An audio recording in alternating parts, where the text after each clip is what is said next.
Carolla and Dr. Drew. Loveline, coast to coast. Hey, everybody, it's Loveline. I'm Adam Carolla. That is Dr. Drew over there. Phone number 1-800-LOVE-191. Dr. Drew, board-certified internist, addiction medicine specialist. You know, Drew, ever since your friend said I should say board-certified internist instead of board-certified physician. It screws you up every night. Each night when I get to that word in the sentence, I flip-flop back and forth 1,000 times in my head. Not like I haven't noticed. Physician internist, physician internist, physician. All right. One of the many things I have to think about that make no difference in my life, which can join the other 900 billion other things I think about that make no difference in my life. No guests tonight. We're just talking Sunday night. We're going to do a show on tolerance. That's not going to be a boring show, though. There'll be some interesting opinions laid out. Drew, I was watching TV, and I see all those public service announcements now where they talk about tolerance, and they have these celebrities telling you even a joke, even joking, teaches hate. And I'm watching this thing, and I thought, are you kidding? I've heard 7 million Polak jokes in my life. I'd be perfectly fine with a couple Polacks sitting on the plane with me. Maybe not flying the plane, because we all know, I mean, the Polacks. Nice. They can't steer a plane. But, you know, I think we do overdo it in this just a little bit. Oh, yeah. I mean, really, I've heard... My favorite jokes are the racial jokes. Nothing better. And I really have heard several 100,000 Polak jokes. And it's the main joke I heard growing up. Yeah. I don't know what happened to Polak jokes. I long for those days where we had the simple days where we had a good Polak joke. But I've heard thousands of Polak jokes growing up, grade school, junior high, high school. It does not really affect the way I think of the Poles. It really doesn't. Do you know what I'm saying? No. Right. Yes, it was just a joke. Yeah. You've always made the point. In fact, I've heard you say this many, many times in regards to many of your sort of statements, which is it's comedy. It's meant to be comedy. It's meant to be funny. I think people know that, and that's why they're telling a joke many times. And to say that teaches hate, I think that's just a little overstatement. And you know, what's wrong with a little comedy now and again? I'm not sure about the blacks. Yeah. Tyler? Yeah. You're 17? Yeah. Heard any good Polak jokes? Not really. Okay, see? They've gone. My question is, okay, I'm 17 and I just moved here from California, wherever, I don't know. But this guy, he's not really out, but it's really obvious he's gay. And, like, we kind of hit it off and, like, started talking and whatever. You're gay. You're right. Yeah. And so... As if. Yeah, so I don't know. So one night, like, we went to a party together and we were, like, hitting on each other. And... You were doing what on each other? Hitting on each other. Hitting. Yeah, and so then we drove off and dropped off a friend, and he's like, what do you want to do? And, like, so we ended up, like, making out and going down on each other. Mm-hmm. Yeah, so... You're gay. True, we heard you the first time. Go ahead. And what's your question, Tyler? So, like, I don't know, like, we talk at school and stuff, like, regular, like, we're friends and stuff, but I don't know, I don't know how to approach it, like, to talk to him, like... You like him, right? Yeah. But he's sort of ignoring you. He's not ignoring me, he's just ignoring what we did. Is he... Right. You won't talk about it, or he's sort of... he's ignoring the bond that they had made between the two of them, and he's ignoring Tyler a little bit. You think he's afraid you'll sort of blow his... I beg your pardon. his other cover? I don't know, like, he just doesn't really want to talk. I don't know, I haven't really discussed this. I mean, maybe he's just not comfortable with his being gay. Maybe he's afraid you'll pull him out of the closet. Maybe he doesn't want a relationship right now. He's afraid you're heading down that path. I think you just ought to pull him aside and talk to him. So just say, like, what I don't know. Yeah, just tell him how you feel. Okay. You want to see him again. That was a good thing. You liked that, what happened. You're calling from Utah? No. Yeah. Oh, sorry. Yeah, okay. Good times over there. Oh, God, I just moved here and it sucks. Yeah, it's not gay territory over there. No. This guy may be freaked out if he's gay, if he's Yeah. Part of that community. Have a talk with him. Don't freak him out. Okay. But have a talk with him, and you'll get your answer, and either you'll be happy with it or unhappy with it, but you'll have an answer. Yeah. And then you can move on. Okay. All right, Tyler, that's fine. And, it was just running through my head, Drew, was I don't know what goes on, but there's this whole thing, and it's been prevalent in my life, and I'm sure it has in yours too, that you cannot talk to the opposite sex who may be potential for some kind of relationship. You can never have a straight-up conversation with them.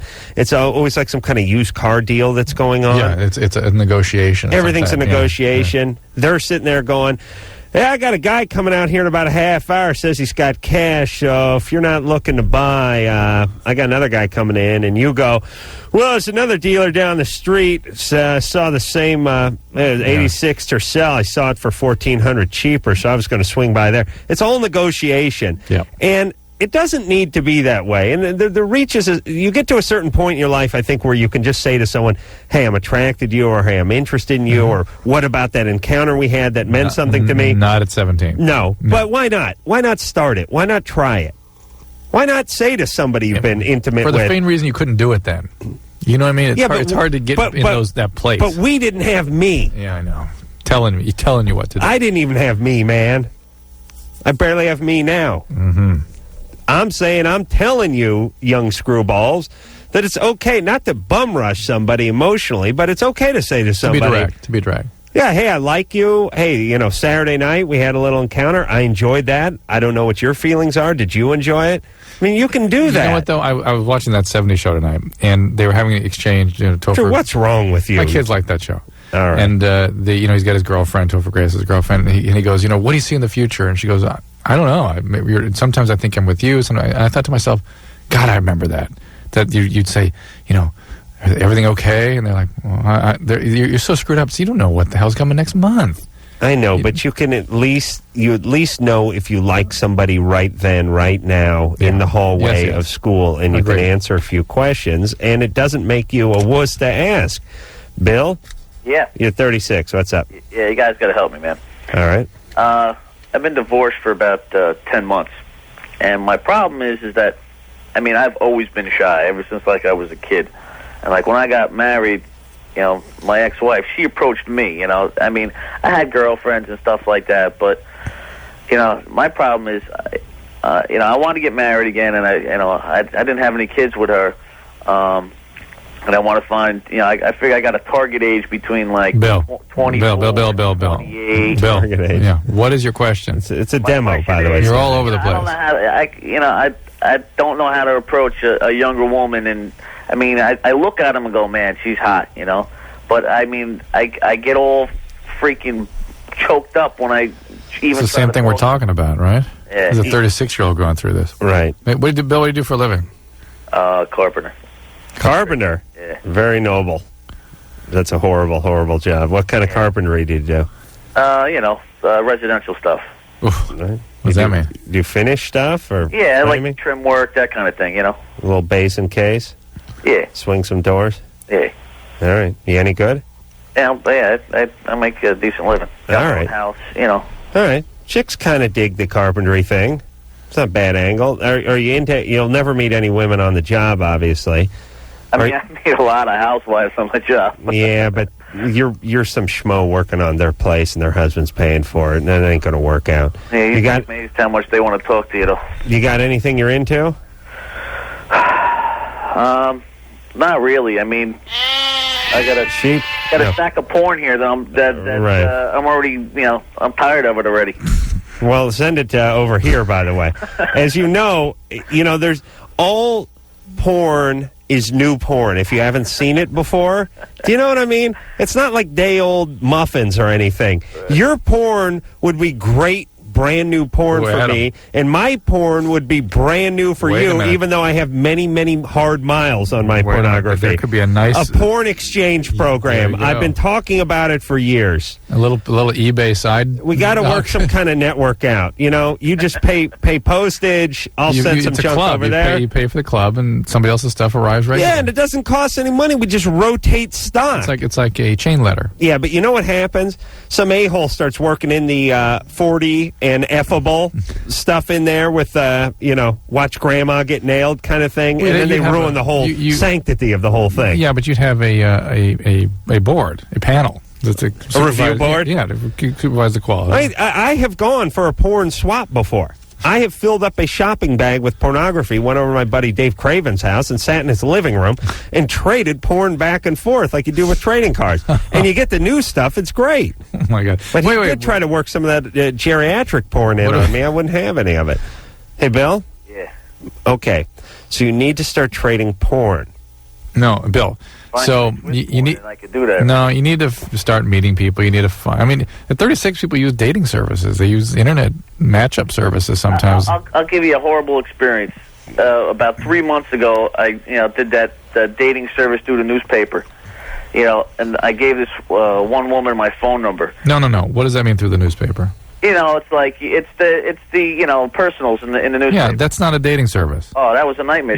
Of course. She phone stalks me. Oh boy. Yeah. Dating service, you pay a substantial sum of money. They Is it screen everybody. substantial? Yeah, usually it's pretty, for the better ones. You screen these people, and you match up with what you want, and they match up with you. And it sounds ridiculous, but It's a way of saving time. People are busy. you get a lot of potential dates set up for you. And let me tell you, as an ex-carpenter, I can tell you, when you are an adult, the way you meet people is your job. Yeah. It is essentially college for adults. That's what the workplace is. That's true. And you are so effed If you're in construction. when you're working construction. There's not a chick anywhere because you don't meet any women on your job, and then you go home, and what's your only shot? It's a bar, and you're screwed.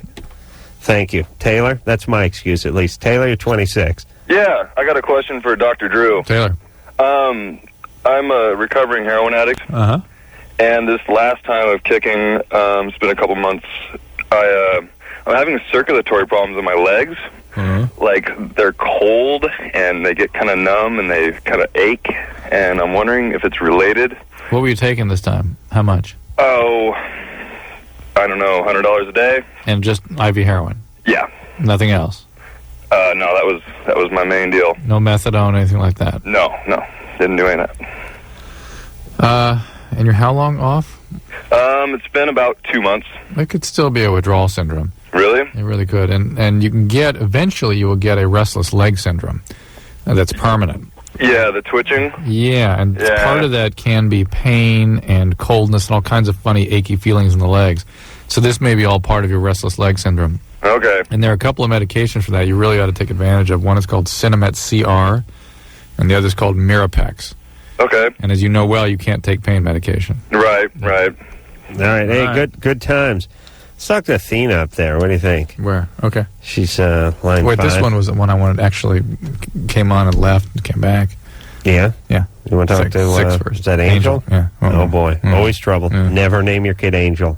That's the one and only thing I've learned from this Male show or so female? far. Doesn't matter. It's always ironic when they turn out to be junkies or murderers. Angel, Yeah, you're 33? yeah, I'm 33. What's up? Yeah, I got some questions I'd like to ask. Probably in the last year, I've started experimenting with cocaine, and I kind of dragged my girlfriend into it with me. Nice. And, we've been doing it for about a year already. And I don't like the effects it's having on me, but I somehow find myself addicted to it. Well, Right. then you need to be treated. Cocaine is a profoundly, profoundly addictive drug. Well, I didn't really know what I was getting into. I thought I could handle it. Yeah, well, everyone thinks that. Right. But if you're not addicted, go ahead and stop.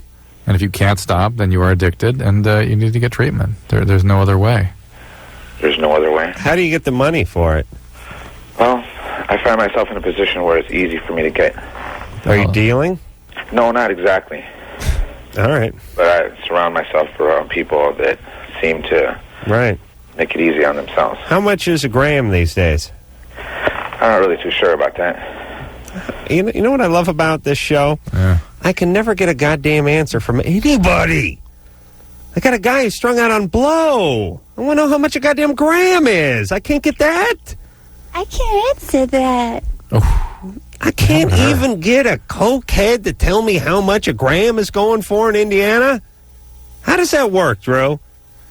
I can't cannot believe a guy who him and his girlfriend have been doing a ton of blow over the last year does not know what a gram costs. Just remember, whenever I ask a question, the answer is always no. You're just getting some of that. Well, this is by the way, this is to those questions that don't have it where no answer won't work. Like when I go, how much is a gram of Coke? Yeah. No, that doesn't work. So it's I don't know. Angel, Yeah. I want to know how much a gram of Coke is going for. I don't know. How much, seriously? Angel? I don't really pay the same price as a lot of people are paying. All a right, lot of it. All right. It's not fair, Drew. It's not fair.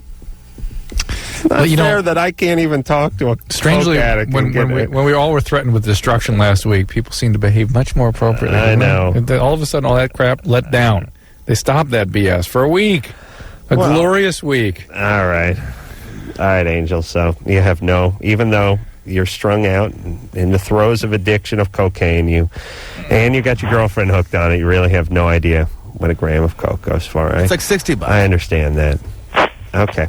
Drew, tell him what he should do. You have to get treated, Angel. And if you want, you can just start with CA. Just go to a 12-step program in your community. You'll find a lot of people have been through this, a lot of other people. And you'll figure out how people get over it. I have one question that you can help me out with. The effects that the cocaine has on the body. You know, I know I have my heart racing sometimes, and I'm not even doing it. Yeah, it causes heart attacks. Hold on. I don't know. It causes heart attacks. It causes strokes. Can even cause kidney failure, seizures. Drew's an addiction medicine specialist, but you don't know. Don't know nothing. And it all tends to occur when you're under the influence of the drug. You can get panic attacks. You can start to get mood lability, even bipolar types of conditions. A lot of depression and irritability when you try to stop. Right, so there's a lot to this. You got to get some support. You got to, and you may not be able to do it with CA. You may have to go actually into a hospital and get treated. It's a bad disease. Can you really be a drug addict and not know how much the drug is? I mean, I understand he's not going down to the corner and buying it on the street, but do you know what I'm saying? Yeah, I know what you're saying. Okay. I somehow have gotten used to the insolence. All right, not me. It's always new to me. It always feels like a fresh slap in the face. Athena? Yeah. All right, so Angel, go to CA, would you? And then find out how much a gram of Coke is and call me back. No problem. No, not you, Athena. That's Angel's work. You, I need to smuggle in a brick of heroin from Mexico. Okay, baby? Okay. All right, what's your question? Hey, I just wanted to tell you that you're doing the youth of America a wonderful good deed, and I appreciate you. Thank you. In fact, Dr. Drew inspired me to be a child psychologist and catch the psychos when they're young. Oh, good, Athena. Cool. Yeah. So you guys are awesome, and I appreciate And you live in our favorite city, too. Oh, really? Mm-hmm. Yeah, we love Chicago. Chicago is definitely the most awesome city in the world. Did you have a question? I'm afraid to go there now because any city freaks me out. Go ahead. Oh, well, I have a boyfriend, and he's 4 years younger than me, and it does seem very awkward because he's 14, and obviously most 14-year-olds are, throwing, spit wads at their teachers and acting stupid in the halls. But what grade is he in? He's a freshman. So he's is that 9th grade now? Yes. All right. And I'm a senior, and I obviously, we've been conflicted with it just based on our friends and family. Yeah. And it doesn't really cause a lot of problems with us. All right. How long's he been your boyfriend? It's about 8 months. That's worked. Good relationship? Very good. Wonderful. And you said it's no problem with your families? No, it does have. We do have problems with our families, and that's just on the outside. With us, we're okay. But what are the problems with the family? Mostly his mom, and then my dad. It's kind of awkward, and it's causing that real, tension, and it's causing problems. Just like how to deal with it and stuff. And so. Wait, are you having sex with him? No. Jeez, No? I would think your dad would be very happy with this. Yeah. Right. You got some guy with no pubes. Yeah. And essentially half a penis. Your daughter. Empty chambers. Right. Oh. This guy's watching Spongehead and Mr. Bob What the hell's that show, Drew, you love so much? SpongeBob SquarePants. SpongeBob SquarePants, and instead of, what do you want? Some 24-year-old guy in a primered El Camino pulling up, smoking a pack of butts and, yelling at Pops? I do find it peculiar that you would date someone that much younger than you, though, Athena. I mean, you're going to be going off to college, right? No. Pretty soon, about a year. Really? Yeah, you're going to be a child psychologist. What's up? Better get with it here. And well, she's dating her first patient. Yeah. All right, listen. You sound. Here's the reality, Athena. Mm-hmm. You're not having sex, so it ain't that big a deal. You're a religious person, right? Exactly. Yeah. You met the guy at church. Right. You're doing okay in your studies and stuff. You're a little bit old fashioned and slightly retarded. And I don't mean retarded in the retard way, delayed. But delayed. Oh, okay. A little delayed. You're maybe a little younger emotionally than some of your 18-year-old peers. He may be a very old soul at 14. I give this thing my blessing. Yeah, it's going to be a little weird when she's going off to college and sort of is in a different phase of her life and all, but yeah, I know how it is. She's graduating. He's trying to get his learner's permit. You know what I mean? Yeah. I've been there. All right, we're going to take ourselves a break. Drew, who are we going to talk to when we come back? Why don't we? None of these are promotable. That's why I don't put the little flip over there for you. Oh, I see, Drew. We're waiting to see what comes up. You're so above all right, reproach. Here we go. I've never brought anything up to you. There you go. We're going to find Lewis. No, listen. I don't care if they're not worth promoting, but don't think that I'm supposed to read that because you didn't put the little sticker next to the call. We need a new code. We're going to take a break, and we'll be back with a real jewel after this. Ready? Loveline. I'm Adam Carolla. It's Dr. Drew over there. Phone number 1-800-LOVE-191. We're going to speak to Eddie, who's 28. Eddie? Yes. You're, what's up? It seems that lately I'm just really into, like, hardcore porn. Mm-hmm. And, recently I've been on the internet, and, like on the internet, there's all these porn sites. Eddie's freaking me out. Yeah. Why? Why is he freaking you out? Go ahead. There's porn on the internet. Yes, I'm writing. Right. And, it's like, you go to these sites, and there's a lot of hardcore stuff that you don't even, you normally wouldn't even think of. Right. And, hardcore stuff. And Hold on. Let me write that down. What do you say, this hardcore? Conversation can serve no purpose anymore. On the porn, on the internet, hardcore porn. All right. Keep going there, Eddie. And, you get a lot of callers that, it's just like a phase. Well, not at 28. No, getting into that in earnest is a commitment. I just feel kind of like, I just want to get rid of the whole thing, Well, stop looking it up. There is such a thing as internet porn addiction. Which is really just sort of porn addiction that's convenient. I actually have some book references in my car, believe it or not. If you keep listening about another... till the next break, I'll go out and get those books and read the titles for you and the authors. Really, that's really thought. It's a distressing form of addiction. It's so available. It's a form of sexual compulsivity, and it's so it's difficult to stop. It's like having a porn store on your desk. Yeah. Is there a number to call? Let me get you the numbers of these books, the names of these books, and just listen to the show. 10 more minutes, I'll get those titles for you. Yeah. Yeah, I don't. You know what? Believe it or not, I don't know how to work a computer. Although I did recently get on the internet. Yeah, and still not looked up any porn. But he's really a true addict. I mean, he's distressed by it. It's preoccupying him. It's distracting him from normal activities. He can't stop. He's disturbed about it. Right. All right. It needs to be treated. Drew will give you a number. James. Yeah. You're 18. I am. What's up?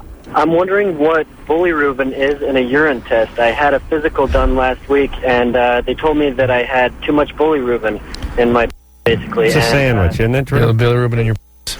They didn't tell me what it meant it's a folk song in I had Utah. to come back in a week and try to take the test again. Yeah, it's usually nothing in the urine. It's actually called urobilinogen in the urine. Bilirubin is a breakdown product of hemoglobin metabolism. When your red cells die, hemoglobin is what carries the oxygen that makes the red cells red. Your red cells are just packed with hemoglobin. They break down. They also are the main sort of a prominent chemical in bile. When your bile backs up, it's the bilirubin that makes your eyes turn yellow. That's direct bilirubin. There's an indirect bilirubin, which is more a byproduct of hemoglobin metabolism directly. All right, so... And it might be a sign of liver disease, might not, might be something he needs to look into. There are hemolytic syndromes that show up in the urine where your blood will sort of start exploding for immune reactions. But if you see bilirubin in one's blood test, or urine test it was, how much blood byproduct gets into the urine? Essentially none, normally. So the fact that you have any blood-borne stuff in your urine, isn't that? Yeah, that's why. But cause for alarm? But it's probably a lab error. It's probably nothing. Yeah. But there are autoimmune hemolytic anemias, they're called. That can show up in the so urine. what are they going to do? Recheck it and then check for hemolytic anemias after that. Check for hematologic problems. Good times. Lewis? Hello? You're 18. Yeah. What's up? Well, basically, I want to know what I can do, to, like, stay away from trouble, because right now I've got this anger towards Islamic people. Right. Because you know what's going on. So basically what I want to know is what I can do. Right. So I can stay away from, like, hurting somebody, Are you already that way, where you sort of have a lot of... I mean, basically just looking at the people fall from the buildings and stuff like that, that really, like, pissed me off, But before you went through all this, were you angry and did you act out? No, not at all. Not at all? Nah. I was, like, normal, All right, so you're fired up. Yeah, like, right now I just want to go out there, Oh, you're 18. Why don't you join the services? I was going to say, why not? I'm thinking about that, but I mean... Well, wait a minute. Yeah, I mean, I know. Why, when you can kick some innocent ass stateside, should you go serve your country? I mean, why would you want to take it out on fellow citizens who are as vulnerable as you are and who are as upset as you are? Let's see. There's so many reasons, First of all, we don't know if this guy really did this. Hey, Bin Laden? Lewis, but why would you take that anger out on fellow citizens who are as vulnerable and as upset as you are? I don't know, because basically that's who they're blaming. They're using them like a scapegoat or stuff. Lewis, they're blaming someone who lives in another country. I know, but I mean... Not Americans. I know. And you want to take it out on Americans. Yeah, but what I'm calling for is to find out what I can do, to help in another way. Oh, all right. Well, you're 18. You're not heading for Princeton next year, are you? Nah. Shocking. Not unless his bong comes with him. I hear that laugh. That bong. Lewis, seriously, why don't you join the services? I'll do that. Well, I mean, let's break it down. As you know, I make fun of the services. It's above high school. No, it's a little below. It's below college, but it's above junior college. It really is. Now, here's the deal, Lewis. You're not going anywhere. You're not doing anything, right? Nah. I mean, do you have some rich uncle who owns some furniture store you can work at? Nah, not at all. No, and you're not going to a 4-year university. Did you already graduate high school? No, I'm still in high school. Huh? You're 18. I just turned 18. It's like this 18 service thing, which if you're 18 already and you're enrolled, you can't get out. Okay.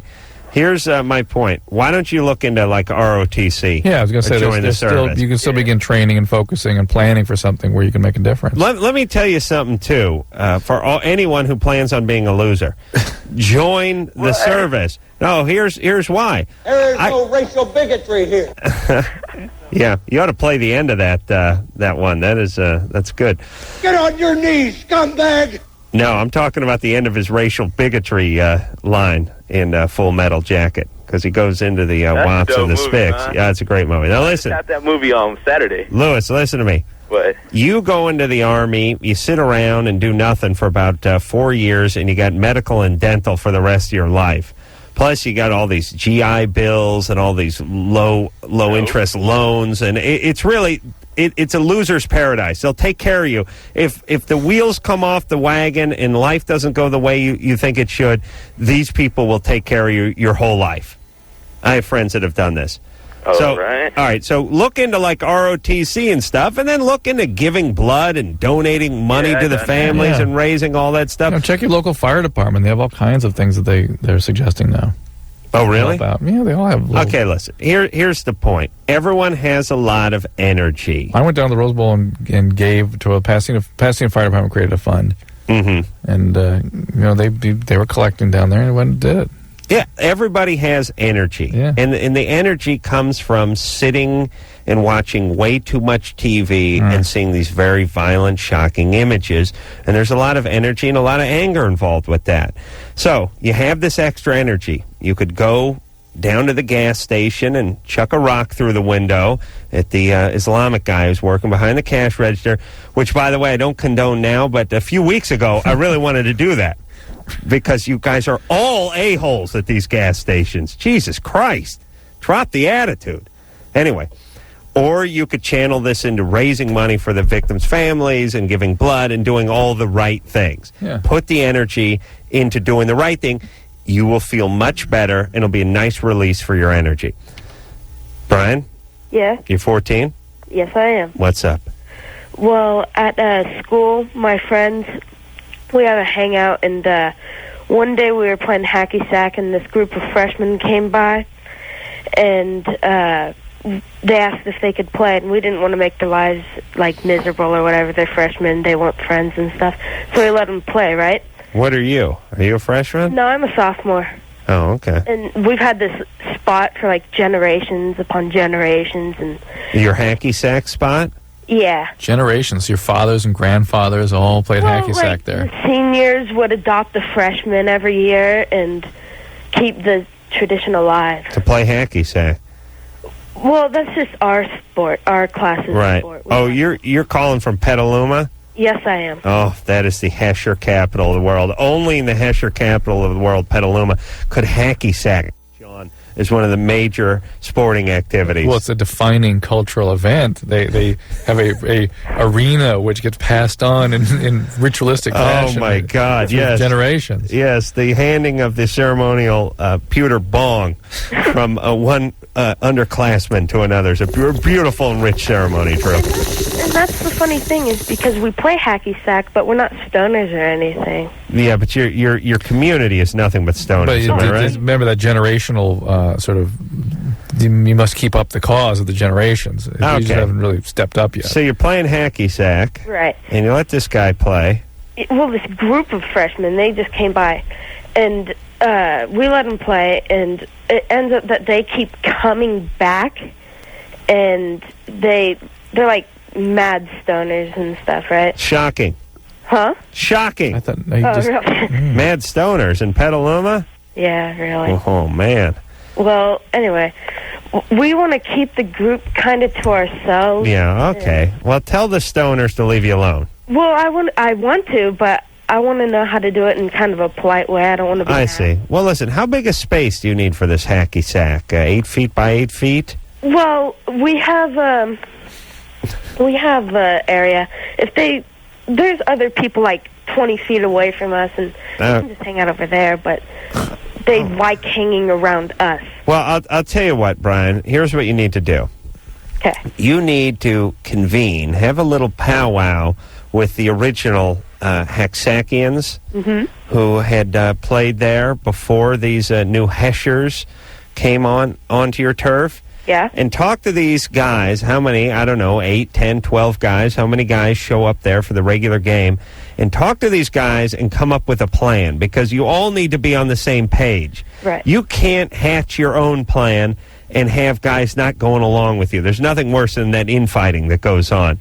You need to talk to your fellow Haxakians and say, look, are we going to find a new spot? Are we going to tell these guys to piss off? Or what are we going to do? Whatever it is, get on the same page and do it. But he wants to try to communicate with them on the side, just say, hey, guys, I know, but you can't pull a guy aside and go, hey, guys, it'd be cool if you got 11 other guys yelling, Mark, get back here, dude, we're playing. But if there's one of them that you feel sort of civil with, bring them aside and say, hey, this is a... Talk to their leader. This is a group of friends. We get together every morning. It's a ritual we like to keep to ourselves. All right. Do you think hacky sack could thrive in any other environment other than the Stone Age of Petaluma? Really, Drew, seriously. I thought it went out a long time ago. Let's take a break. I'll get those books for Eddie. All right, on Internet Addiction? Yeah. All right, we'll take a break. We'll be back. It's Loveline. I'm Adam Carolla. That is Dr. Drew over there. Well, guess what? I don't have the specific reference for the internet addiction. There is an author by the name of Weiss, W-E-I-S, who wrote a book on internet addiction. And in terms of sexual addiction, in which you can sort of get some references on internet addiction per se.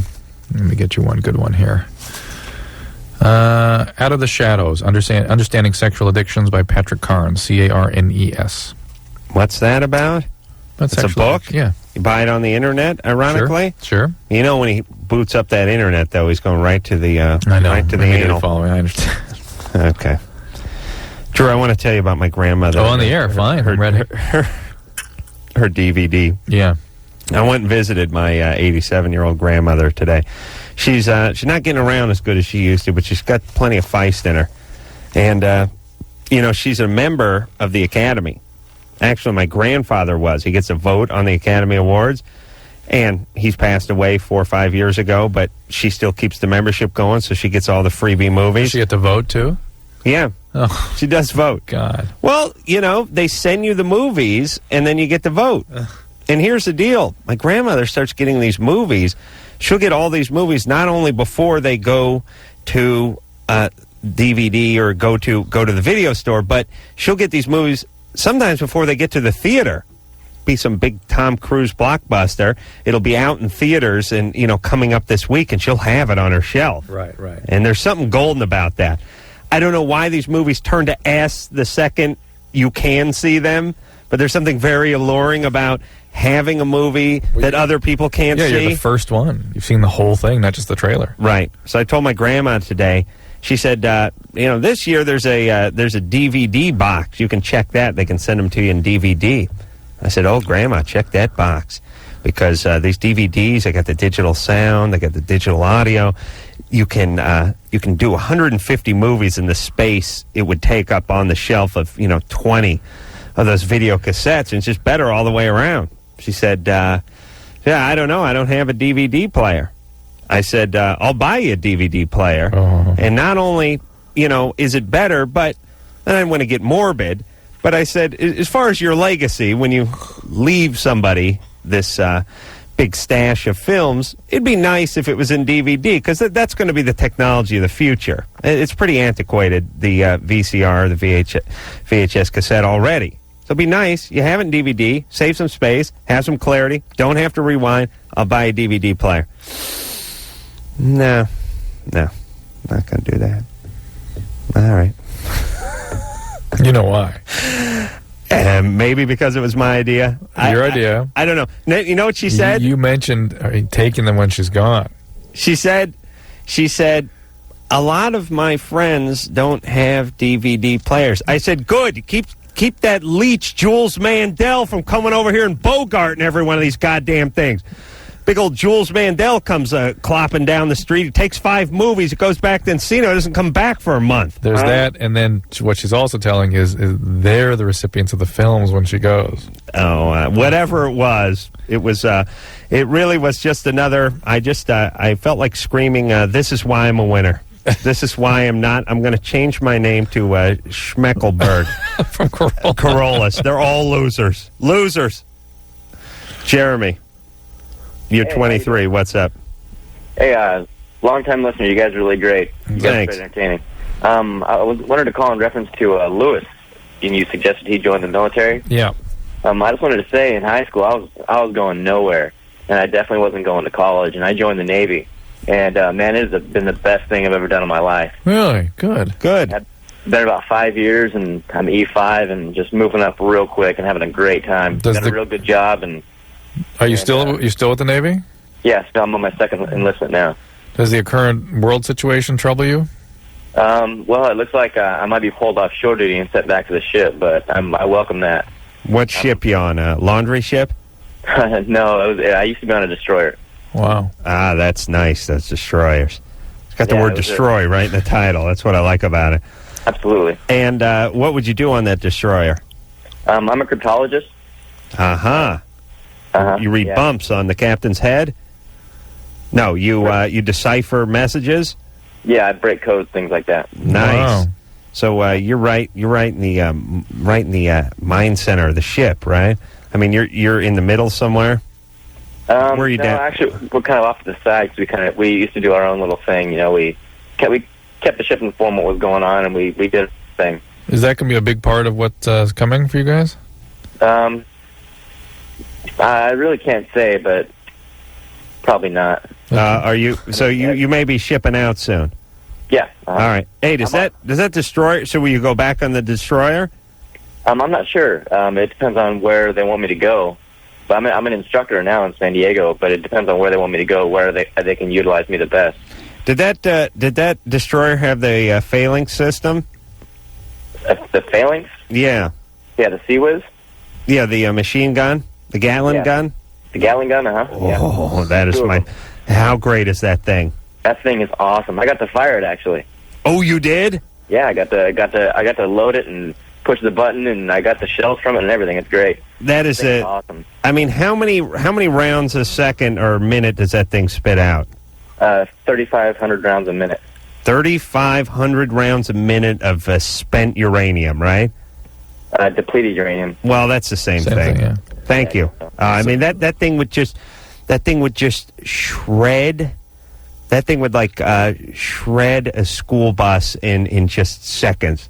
3,500 rounds a minute. Why does it need the uranium? What does that do? It's depleted uranium because it's one of the hardest substances known to man. It theoretically doesn't have any uranium in it, or it doesn't have any radioactivity. Thank you very much. All right, so anyway, everyone, join the Navy. Listen, all you losers, join the service. Absolutely.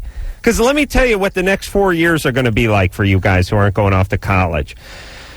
You're going to think about taking a few classes at the junior college. You're going to take a couple classes at the junior college. You're going to fail out of those because you're a bad student. Remember, that's why you're going to the junior college. You're a poor student. Otherwise, you'd be going to a real college.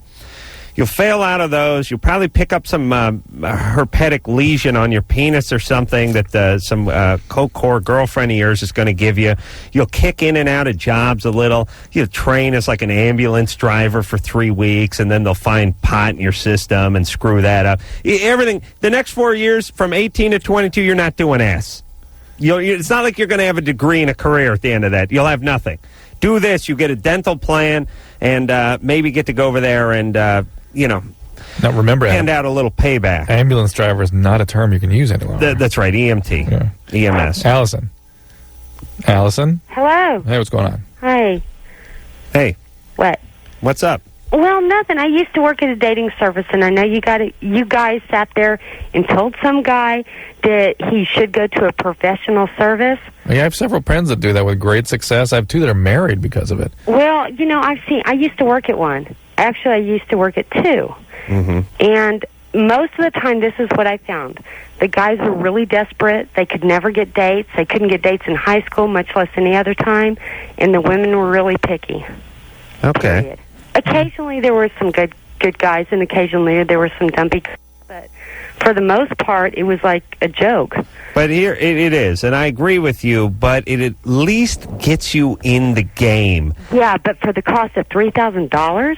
Well, I know come on. Okay, listen, I'm not a huge fan of these things either, but when it's a choice between that and nothing, and you got a guy who doesn't have a job where there's any women around, and he has difficulty in social situations, I do it. Also, you know where you can score? I have a few guys I know do this, that Jew date, the J date. What's that? Jewish dating thing. What's that? It's like a whole network of Jewish dating stuff going on. Matchmaker. Yeah, and here's the point, yeah, from Fiddler on the Roof. Yeah. Here's the point. I don't think they need to see any Jew credentials. True. What do they call those, Judentials? The point is you can just say you're Jewish and join in. Get yourself a nice Jewish chick. Big ass, but, smart. Right, all the stereotypes, right, Drew? Oh, her parents going to freak. Then they find out. Then the credentials need to be produced. Look, if you guys have a kid, it's going to take on, according to the faith, the religion of the mom anyway, so you're fine. I'm telling you, that J-date thing, I got a friend, he goes on 8 dates a week. Who? Absolutely. Mitch from The Man Show. Oh. He does it. We always make fun of him, but he does. You post your little bio thing, how old you are, what you like. Thing? Yeah, it's an internet thing, and they just keep sending them your way. It's just about numbers. It's turnover. By the way, turnover, Drew. I wasn't saying turnover. I was actually telling you to turn over. I'm horny now. And we're going to take a break. We'll be right back.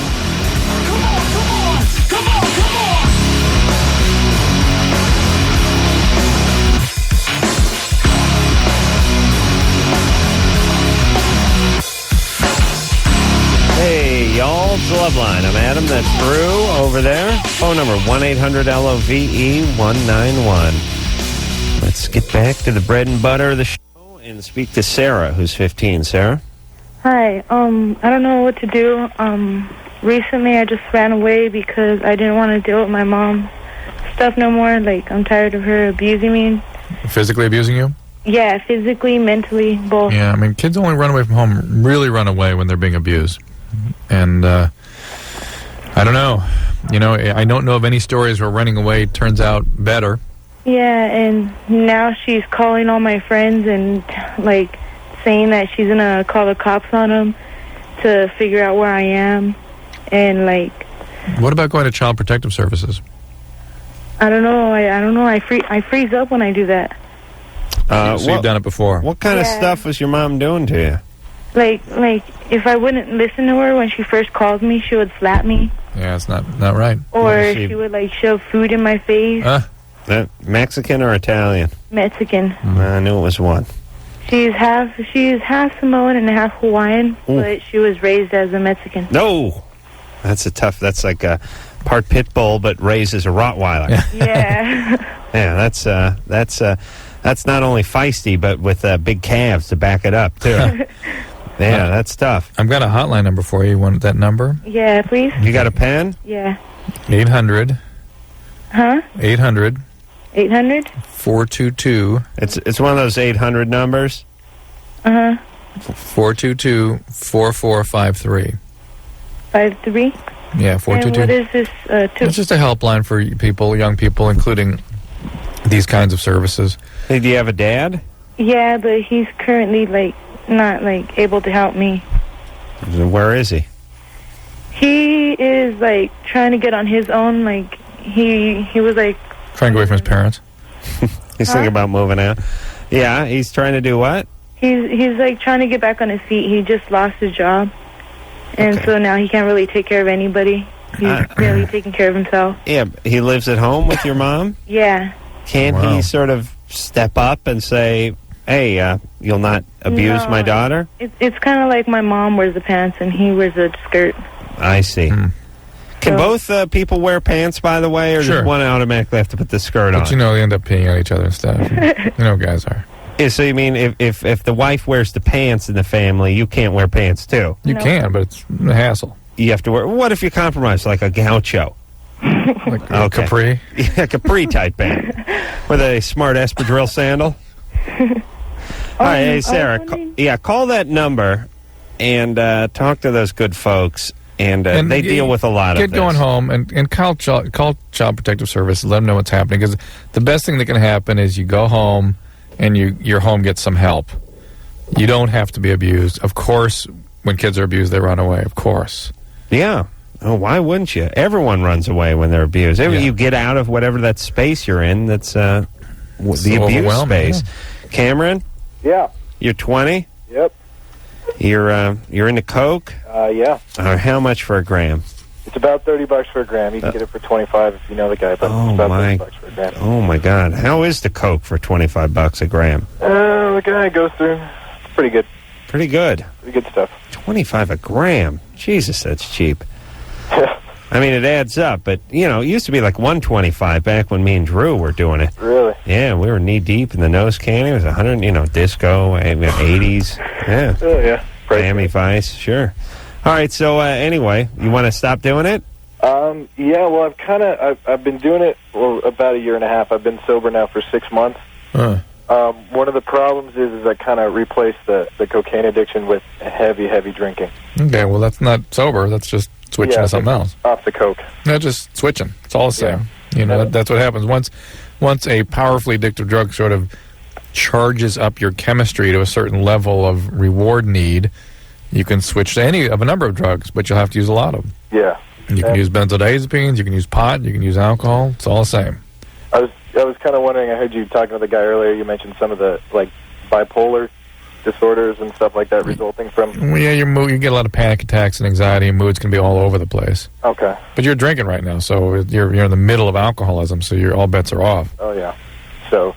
All right. Did I not make a good decision in trading? I just need to quit all of it? Or? No, you didn't make any decision. You just moved on with your disease. Yeah. And if you want to do something about it, go. You're welcome to if you're ready. How much drinking do you do?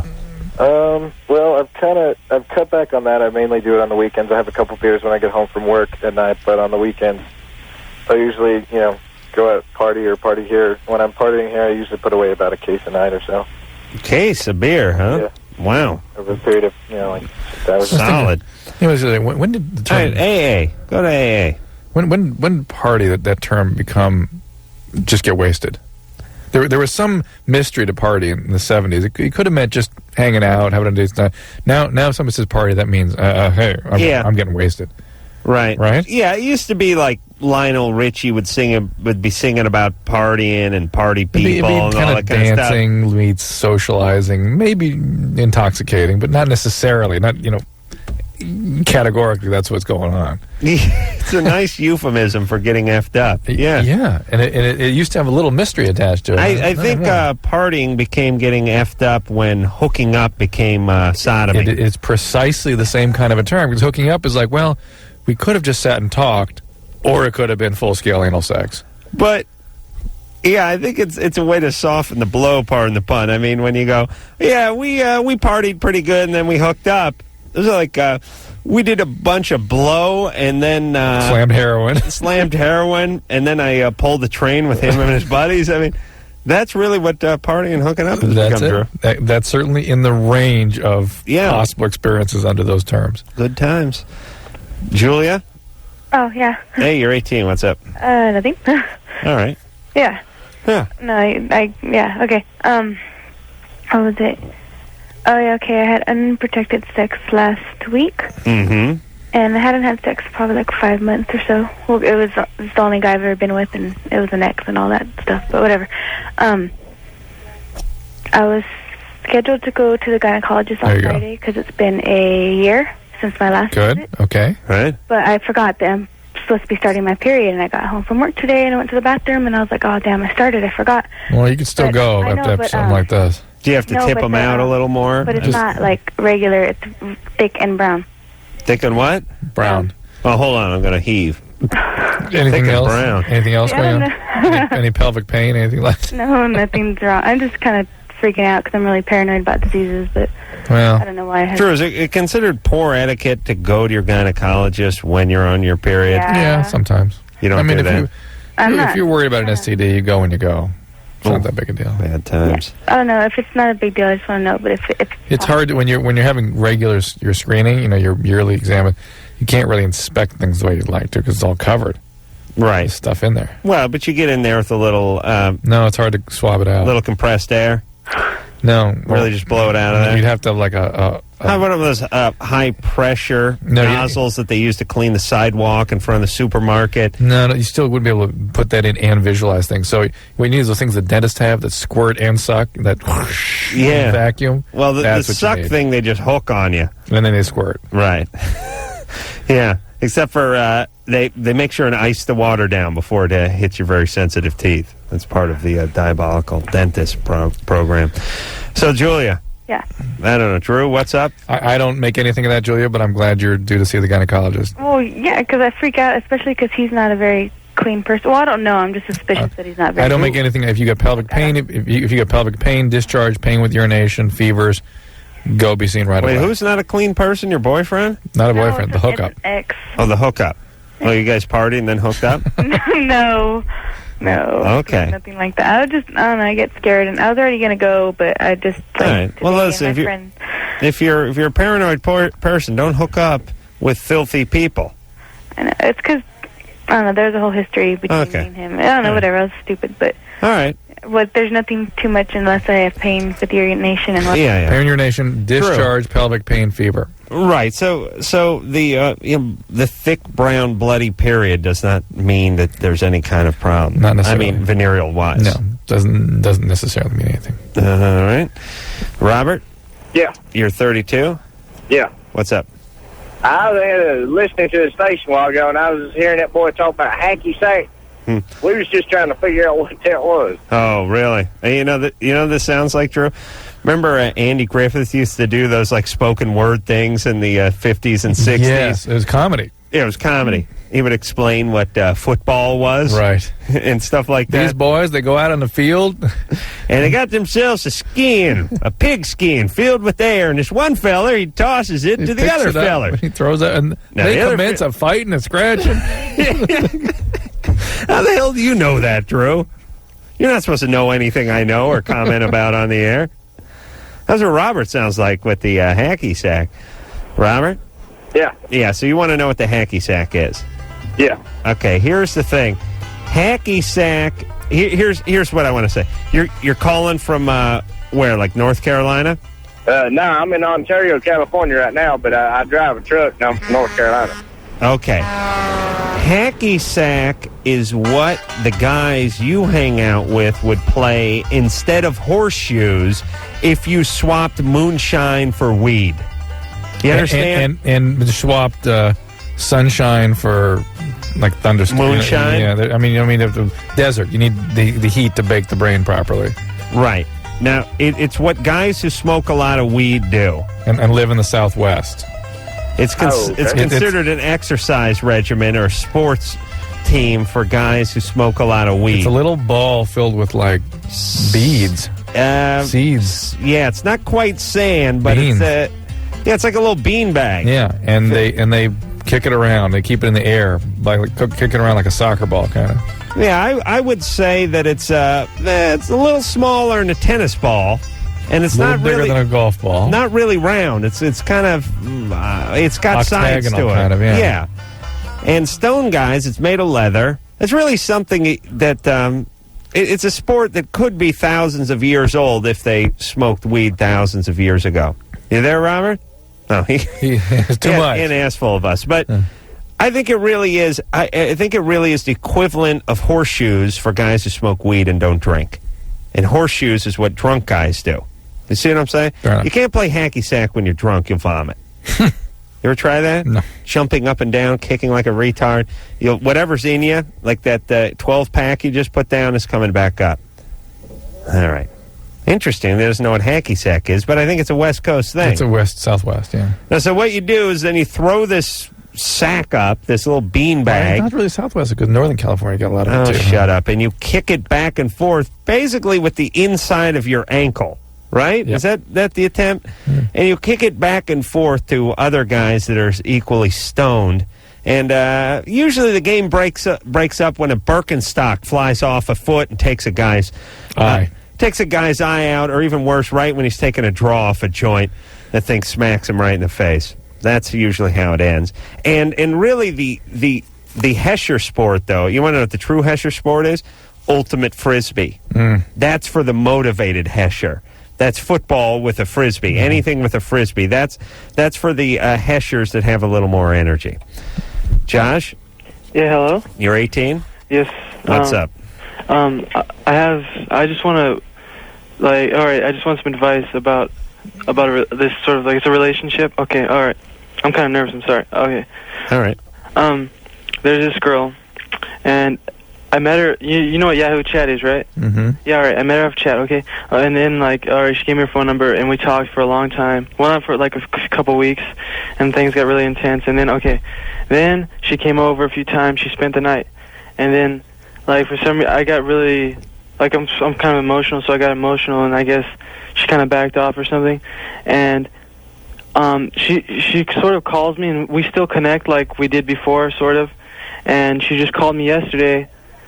And I just want to know, do you think she likes me, or no? What? Stupid, I'm sorry. Yeah. Hey, Josh. Yeah. Now, when you got a little emotional with her, she backed down. Like maybe you freaked her out a little bit. Well, she didn't want to. She said she didn't want me to be. Well, she has really. We both have like issues, like pretty big, like major issues, sort of. All right, but yes or no? When you got a little emotional, did she back off? Yeah, she told me that she didn't want. Yes, the word's yes, right? Yes. Okay. And since she backed off, she cooled off a little bit, and you guys have renewed it a little bit. She called you. She keeps checking in. Last night. She's checking in with you. Mm-hmm. So you didn't totally freak her out. There's some interest, right? And what base did you get to with her? I'm pretty nervous around girls. So I didn't do anything. I could have, you know. Yeah, you sure. could have. Yeah. If you had enough duct tape. And why don't you just ask her out? Quaaludes. Ask her out to dinner. Or take her out to dinner somewhere, even if it's Taco Bell. Take her out to dinner, and just see what happens. Don't take her out to Taco Bell, though. You know what I mean? But the point is, just get, see if she wants to go spend some time alone. You mean with you. ask her? Yeah. All right. Hey, Josh. Mm-hmm. Let me give you some real important advice. All right. Now listen, and I want to give this to all the spazzy guys out there. I played basketball with Dr. Bruce today, by the way, so I got spaz weighing heavily on my mind. You think he's a spaz on the show, you ought to see him on the court. I've had anal sex and I passed out a couple times. Bruce, please. What's going on inside of your mind is a crazy, flea circus where there's a trapeze and a ringmaster and elephants, and it's crazy chaos going on in your mind, and you're nervous, and your heart's pounding, and your thoughts are racing. Your mind is racing, right? Yeah, you're right. Right. But the only way she's going to know about that is if you open your mouth and let all those crazy, neurotic, nervous thoughts fly out of your mouth in the form of speech. Do you understand? Okay. So you may be crapping bricks, your mind may be going a mile a minute, but you don't have to freak her out. She doesn't necessarily know. Brevity. Do not speak so much. Okay. It's ironic that I'm telling someone not to talk too much. No, because you don't want anyone else speaking besides you. Right. I'm talking way too much about not talking right now. But just quiet down. All guys do this. Drew, am I right? Yeah. Brood some more. Women love a guy who just does a little bit of brooding on a date and not freaking them out with that. Are you okay? What do you need? Are you right? I hope you like me because I like you. You will be nervous and you'll talk yourself right out of this date. You understand, Josh? Yeah. Women are looking for what's called emotionally significant conversation. Right. That's what they want. Now, don't overthink it. Just here. I'm going to give you a maximum of 23 syllables every 10 minutes. Does that work, Drew? Sure. Just ask her out. And don't get into this stuff like, I thought we'd want to go here, but I don't know if you like Thai food, but I like Thai food, and I like that. Don't get into all that, okay? Good times, Josh. Just ask her out and be very calm about it. All right, one small thing like that. All right, and the more nervous you are, the less you should talk. Yeah. Ironically, he launched immediately into some more talking as soon as you gave him the big lecture. Lance, 23. Lance? Yes. Hey, what's going on there? Hey there. How you guys doing? Good. I'm calling about the guy you had on talking about his internet porn addiction. Right. And I'm a minister, and I've worked with a lot of people who are dealing with that. It seems to be the big issue nowadays. Right. And I've got a couple tips that we usually give people who are, isn't really for people who are, this is a symptom of something bigger for them, but people have just stumbled onto this and are dealing with it. So I've got a couple tips for them. All right. Number one, most effective thing I've found is accountability. Find another man that you can trust, not your boss or, not your wife or anything like that, but another man that you can confide in and, be able to discuss this, and this person will be able to talk to you week by week and see how you're doing with this. We call that a sponsor. Yeah. Yeah, in church circles, I guess we just call it accountability. Right, so you find a guy, and this guy's going to ask you, hey, did you get on the internet and look up any porn today? And you're going to have to truthfully answer him. Well, I mean, the basic, scientific structure for this is to first realize you can't do it by yourself. You're powerless. And to realize that the way humans' emotional worlds change... You can jack off by yourself, Drew. That's the whole point. The way human emotional worlds change is by connecting with other people, and that an intimate connection with another person really allows you to start to dig into your feelings about this and to talk about your shame and guilt and those feelings that fuel this even more. Lance, wouldn't you also suggest just beating yourself off before you even boot up the computer? I mean, wouldn't that erase not everyone all has motivation? that kind of discipline, Adam. Oh, that's right. Well, I guess not. Yeah. What's the other tip, Lance? And another thing is moving the computer out of the back room or back office, putting in the family room where your wife can walk in or your children will be around. Yeah, that's good. A real addict will try to squeeze one off while the wife and kids are in the kitchen. Will expose the children, yeah. No. Yes, a true addict will. All right, but a lot of these guys are not even family guys. They're just kind of, living in their own bachelor pad and rolling in their own filth every night. What should they do then? Like put it out on the curb? Hey, I think in that situation, not getting quite the same consequences. Right. Usually when we're talking with people who are suffering with this, it's usually... Now, what do you tell the wife when you decide to move the computer out of the den and into the family room? You better make up a good excuse, because wives are usually not all that...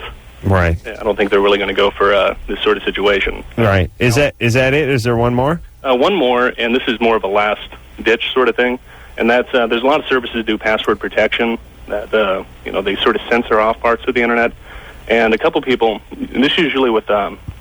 I was working at a Bible college where we had a lot of guys who were into this sort of thing, and just putting the password protection, getting somebody else to do the password, and just sort of reinforces the accountability where, the only way you're going to be able to get into this is, breaking down and, telling the person who put the password in to help you out in that situation. All right. But, you guys got a football team at the Bible college? Or not the one I went to. Oh, okay. How come they don't have, do you have 12-step programs where you are? Yeah, we have a number of things. I'm certified in this one program called the ACTS program, which is based on sort of an AA. It's more of like a religiously based AA program. All right. Hey, Lance, I'm an atheist, so we're arch rivals, me and Lance, but I agree with all these things. And I know, Drew, this is not a substitute for a guy who's gone over the edge with this stuff. Right. But I also am a strong believer in moderation. Behavioral management. Behavioral management, Sure, thank you. And that not everyone who believes they're an addict is an addict, or maybe they're not there yet, That's and right. this is a way to head it off at the pass. Every true addict goes through long periods in their life where they can control these things. But once that real switch has been thrown, though, they can no longer control it, and that's when they got to see me. Well, Drew, as a guy, you personally, or just anybody who when my deals switch with is addiction, you like guys like me. Let me give you an example. You like food, right? And if you had a candy machine in your hallway, you'd stop by it and grab a Snickers bar every time you walk past. No, that's absolutely true. Would be a bad idea for you to put that in there. That's right. Right? That's right. All right. We're going to take a little break. When we come back, we'll speak to nobody necessarily. Here we go. All right. You got one? We'll speak to Jessica. Her husband's returning from basic training. Wants to tell him she has a boyfriend. This her husband? Yeah. Oh, it's bad times because it means he's shipping out, right? And she's shipping in a new sailor. All right. We'll take a break. We'll get back with Jessica after this. Hey, Loveline, everybody. I'm Adam. That's Dr. Drew. Over there, phone number 1-800-LOVE-191. When we left off, we were talking to Jessica, who's 19. Her husband's returning from basic training, and she found herself a boyfriend. Jessica? Hi. Hey. What is your husband in the Army? Yeah, And where you're calling from Utah, I am. where's he with his basic training? He is on his way back tonight from Fort Sill, Oklahoma. Mm-hmm. How long has he been there? He's only been there a month. He's actually getting discharged. So. Why? Oh. So. Why are they discharging him? I don't know. He said he wasn't going to tell me until he got home, so I don't know. And you've been married how long? About a year and a half. Since you were like 17? I was 18. How old is he? He is 21. And how long has this affair been going on? For about 6 months. So it was going on for 5 months before he shipped out, or for Oklahoma. Yeah. And who's it with? His best friend's brother. You stinking whore. Good times. And you're not worried about that getting right on back to him? He knows. He knows? Well, he knew that we had been seeing each other, but he doesn't know that we're still seeing each other. Now, did he catch you? Yeah. Oh. And then you swore up and down you weren't going to do it anymore? Yeah. And you're doing it. And Yeah. do you guys have any kids? Yeah, we have one. Oh my God. Oh. And you can't just put it in a bassinet and send it down the Nile? Throw it down the Nile? Oh, no, Give it I a don't chance? want to. No, you don't want to. Okay, so listen, you want to get a divorce, right? I do. Okay. That's He's fine. abusive, and He's abusive? he is, and I'm not happy. And Okay. And yeah, look, you made a mistake, right? yeah, Okay. And are you in love with this new guy?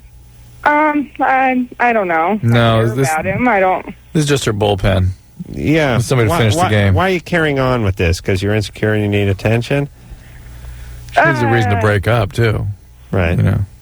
Well, yeah. Jessica, get out of there. Now, aren't you a little nervous that this guy's just been basically getting combat training for the last month? Is coming back, and you're going to drop this bombshell on him?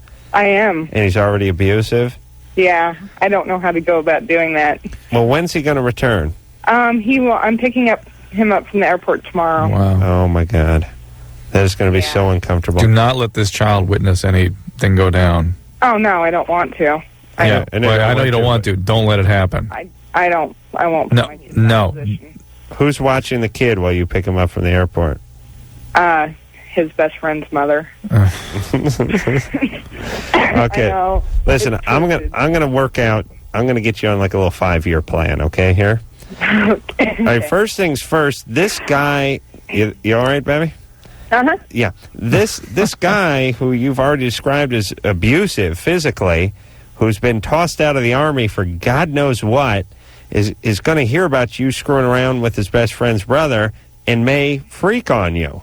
Yeah. So I don't know if it's the world's greatest idea to pick him up from the airport and tell him about this. Well, maybe be in a public place and talk about it.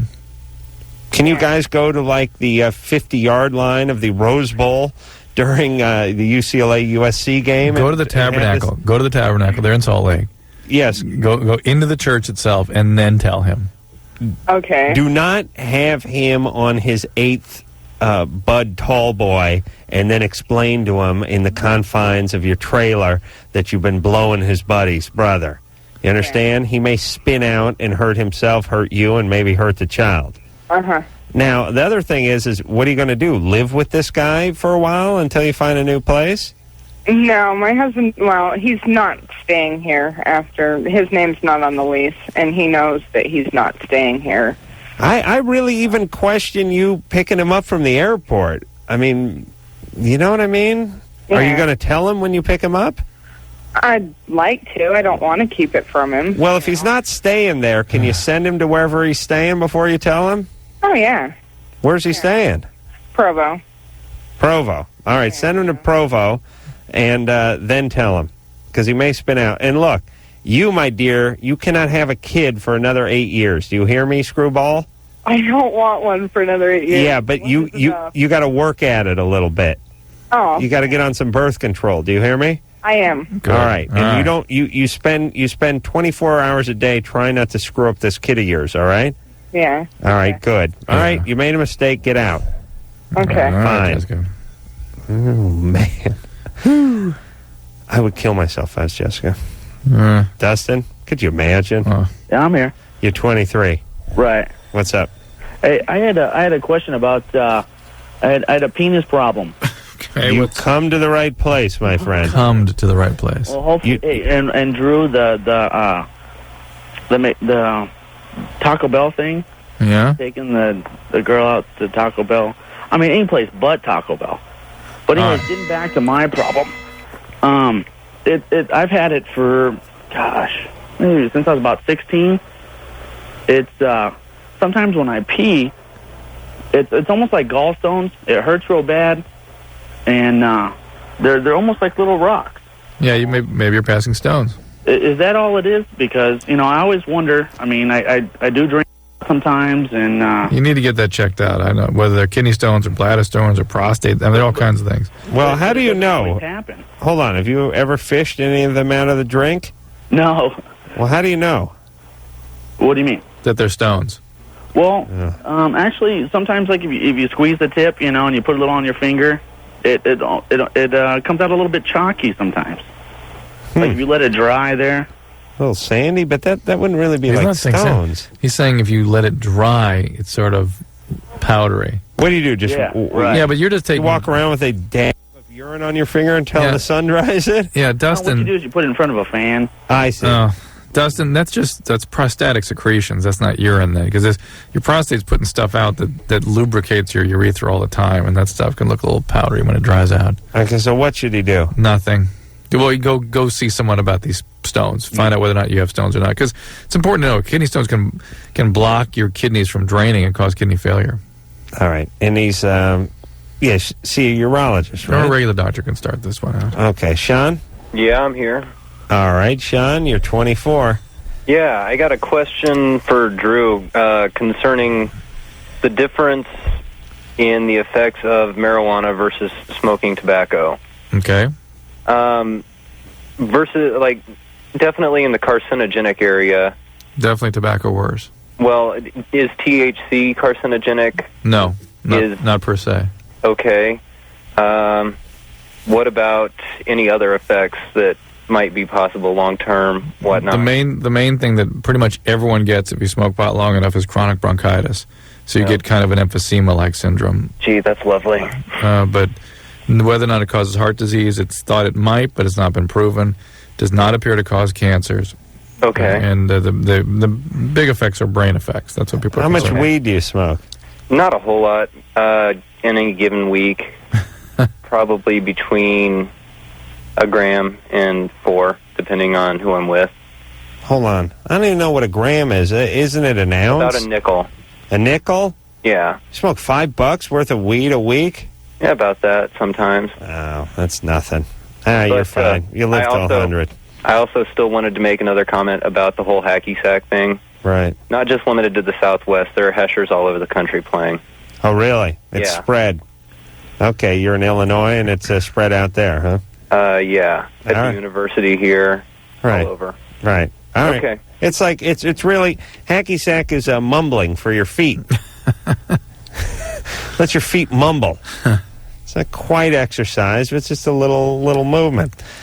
All right, and Drew, as you know, if you listen to the radio or pass any of those billboards, 400,000 Americans died from cigarette smoke last year. You know Secondhand smoke? No, 50,000. I see. Or 55, 60, 56,000. Well, if 400,000 died of cigarettes, then 4 million must have died of secondhand smoke. Well, here's the deal. There's the people who died in the World Trade Center. Yeah.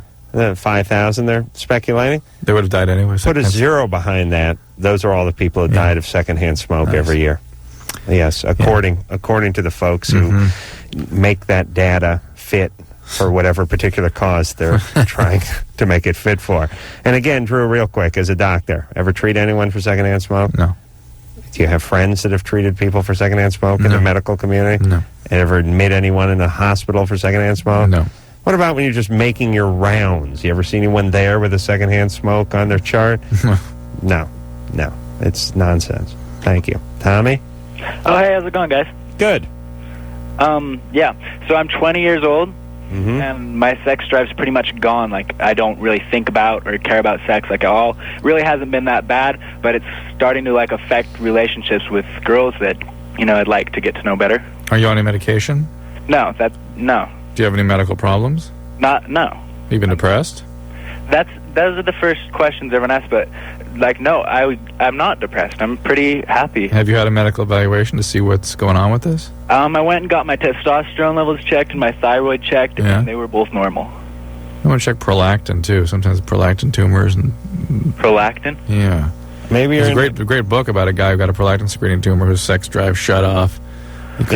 Drew says he has it in his car, but he doesn't. No. Hey, Tommy? Yeah. You into women? Maybe you like the guys. No. I'm pretty sure I like girls because whenever I have at 20, it's been to girls. What if you saw some gay porn? I don't think that would really do anything for me. Yes, No, wait a but minute. would you Like, I've projectile? seen naked guys. I like hang out in locker rooms sometimes, and I've seen plenty of naked guys, and I never am like thinking, damn. Wow, you just sound confused, Tommy, and I don't know if it's because you're shut off sexually, that it's all sort of a, a flat playing field. It's all nothing to him. You know what I mean? Yeah. I mean, can you imagine a 20 going, Yeah, I think I'm into girls. I think so. Hold on a second. I got to put Tommy on hold because You're going to fart. no, he talks every time one of Yeah. us start talking. Yeah, He's silent, but just in the wrong periods. All right, so go ahead. What were you saying? But Drew? I'm wondering if he's just so biologically shut down that it's all just sort of nothing to him.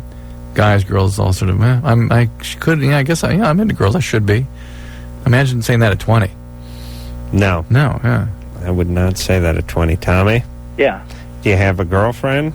I haven't had a girlfriend for a year. I've been with girls since then, but it's kind of it fizzles out. A lot of times, I think probably a reason is because I don't know. It's pretty hard for me to get aroused. It's like I can be, When's the last time you beat off?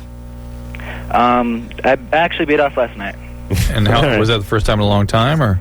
No, I probably do it about 4 times a week, 3 times a week. That's good. What do you think about? Who do you think about, me or Drew? No, I think about girls. I think about, I don't think about necessarily like having sex with girls. I think about girls, though. I think about sexy things about girls.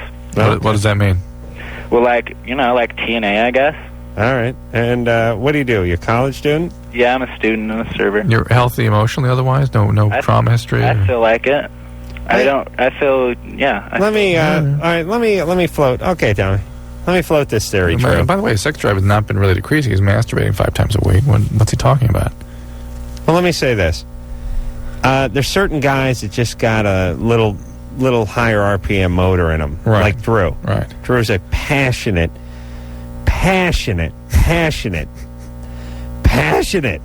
man. And it's sort of like a food that you love and you cannot fathom other people not enjoying it when you're a huge fan.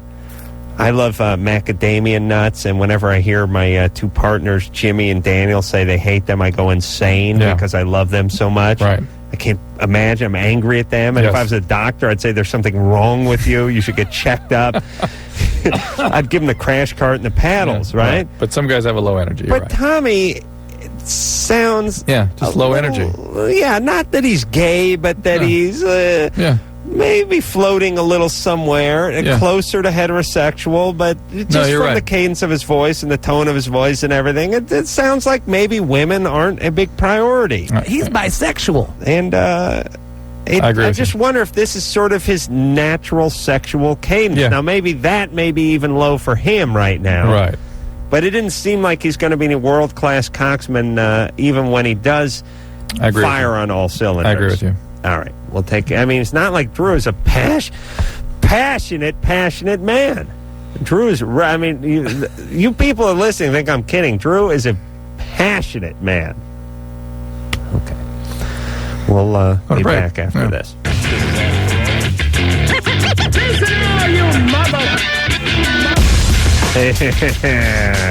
Oh, yeah. Loveline. I'm Adam. That's Drew over there.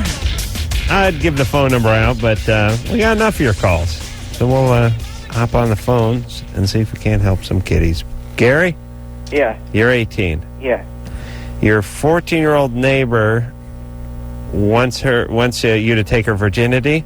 Yeah. And I don't know what to do about it. Don't do that.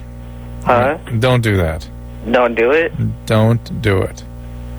This is a disturbed young person, and you are sort of participating with her in her traumas. And it's illegal. Yeah, I know that. Are you her boy? You ever date her or anything? No. She just moved in like a month ago. It's a disturbed person, Gary, I'm telling you. Well, maybe she has a crush on him. 14. Does she like you? Yeah, she said she liked me, and... What do you think of her?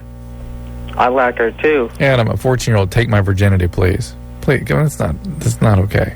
No, I know, but, they're neighbors and... Oh, no, Gary, they're in Bakersfield. Think about it. Oh, my God, you're calling from Bakersfield? Yeah. You got to get out of that town. She moved into Bakersfield? No, she grew up here. No. Yeah, See what I'm saying? She's got serious problems. All right. Yeah. I'll tell you what, Gary. Yeah. You can take her virginity, but you can't enter the house. You have to do it through the mail slot. Do you guys have doors there? Or? Yeah.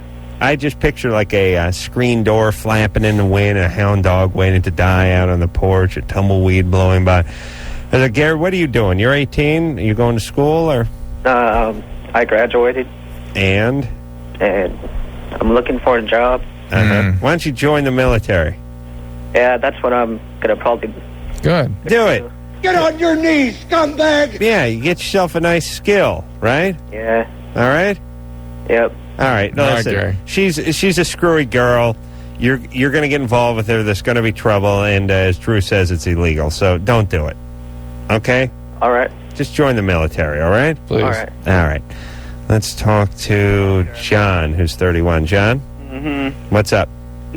First of all, don't join the military. Well, I went, I had sex with this girl. Hold on, don't join the military? No. Okay. Oh, John, such a jackass. He really is vicious. He just used the F word, so we had to put him on hold. Don't worry, John, we'll get back to you, though, buddy. Josh? Yeah. You're 20, what's up? Yeah, I'm in this relationship with this girl for like 10 months now, and I went on a date with another girl like a week ago. Right. The original relationship, we live 3 hours apart. Hey, I care for her a lot. The girl you've been dating for 10 months? Right, I care for her a lot. Right. Who lives 3 hours apart? Me and her. Okay. All right. Okay. No, but this girl that I went on this date with, she's fantastic. I just thought maybe you guys could offer some advice on. Why do you live so far apart from your other friend? I moved away. Okay, is this one fantastic looking, or it's her personality, or what is it? Oh, it's everything. How did you work the date out? How'd that come about? She asked me, actually, which is another great thing, huh? Really? All right, so it doesn't sound like you're too committed to this 10-monther. And you found somebody else. You got to wrap up the old relationship. You're not living together any longer. It's run its course. It's time. But here's the deal: don't bring up the new person. No, that actually was sort of transgression. It's not a good thing. You give her that. I need time to clear my head. This isn't my famous line I've used on the ladies. Is it isn't you? It's me. I don't like you. It brings it back to them, but for a moment, it's a nice distraction. It's a distraction. They have to think about it. They have to process. In the meantime, you're running. Yeah, give her that whole, it's not you, it's me. I've lost my feelings for you. Throw in the ironic, you're too good for me, I don't deserve you. I like that one, too. Does that apply to anything in life? Close your eyes. You worried about driving a car that's too nice for you? You worried about living in a house that's too good for you? Or a job that pays too much? What's your motivation? Your motivation, you want out. But give her a nice thing, and don't tell her about these other guys, or other girl. Pardon me. Sarah, go ahead. Hi, how are you guys doing? Good. What's up? Not much. First, really quick, kind of off the subject. Dr. Drew, are you still doing Mars Venus? Because I don't get to watch daytime TV. No, I'm not. That actually went out of production quite some time ago. Well, but I haven't watched daytime TV in like 8 months because I work all the time. But I've been in cities out prior to last week, and boy, there it was. It's still syndicated around here and there, so it's around. It was a great show. Oh, he's a passionate man. Go ahead, Sarah. Okay, so my question is, my dad started taking Zyban to quit smoking, and the thing is, he started acting a little strange. Seemed like your regular symptoms of depression. You've seen those commercials. Nothing matters to you anymore, and all that stuff. And, interesting. So I told him, I said, it sounds like he's starting to suffer from depression. So he told me that he stopped taking his Zyban just about 3 days ago because he feels like it's messing him all up inside. So I was wondering if somebody who's not depressed, because Zyban is an antidepressant, if somebody who is not depressed taking an antidepressant, if that can have this trigger effect where it can actually throw you into depression. No, it really should not do that. I talked to another girl that I work with. It can make you uncomfortable, it can make you anxious, and give you other kinds of symptoms that may ultimately affect your mood, but not specifically cause depression. All right. In other words, if you're having panic attacks, anxiety, that some people react to anxiety with becoming depressed. But it sounds more like he had side effects from the Zyban, stopped using it, and he's depressed because he's no longer smoking. There is a big depression that can occur when you come off nicotine sometimes. Good times. Tim? Yeah, hey, Adam, Drew. Hey, I'm 35. You got cockroaches? Dude, all over the apartment, and my landlords will not let me allow a bug bomb. Really? Yeah, they said they would evict me if I use a bug bomb. Yeah. Listen, Nimrod, you don't tell your landlord you're going to pull off one of those holiday foggers. You do it. I tried to, and they come by every day. It's a big complex here in Arcadia. And, Fogger check? Pardon? Yeah, okay. But listen, here's the problem with roaches when you're in an apartment. They go between apartment to apartment. Yeah, my neighbors, I think, are growing them. Call Arcadia Public Health. Really? Well, yeah, because your landlord should he's have to responsible. take care of this problem. That's whatever. What I thought. Okay? Okay, thanks, man. All right. Have a good All one. right. Bye-bye. All right. I don't know what to do with roaches. I've lived in a lot of dumps in my day. I've never had any problems with roaches, and thank God, because I go nuts. I cannot stand roaches. I don't know what's wrong with them. I mean, I don't know why I'm so frightened of them. No one's ever been attacked by a roach or been bitten by a roach or been infected by a roach, but there's something, and they stay in the kitchen for the most part. It's gross. But there's just something, they just smell filth. Yeah. All right. I'm going to shower now because I feel one in my underpants. Oh, wait a minute. It's my penis. We'll take a break. There you go. Another fantabulous evening. Escaped without a lightning round. Put to bed. Thankfully. Yeah. I think we may have to work the lightning round in tomorrow night, and I'll tell you why. Why? Because folks need to know what time it is, and not only what time it actually is, but then the math, which is how far it would be from the other, the top of the hour. And the weather. And the weather. And the traffic. It's important to get that traffic rammed up your ass every 5 minutes when you listen to radio. Slow and go over there. Look out for brake lights. What does this look out for brake lights even mean? Don't you, isn't the whole point of brake lights? Tomorrow. Tonight we're leaving. Okay. All right. So until next time, this is Adam Carolla for Dr. Drew saying mahalo. First of all, don't join the military. This has been Loveline. The opinions expressed on this show are not necessarily those of the staff, management, sponsors, or this station. The producer for Loveline is Ann Wilkins Engel. Loveline is a presentation of Westwood One Entertainment.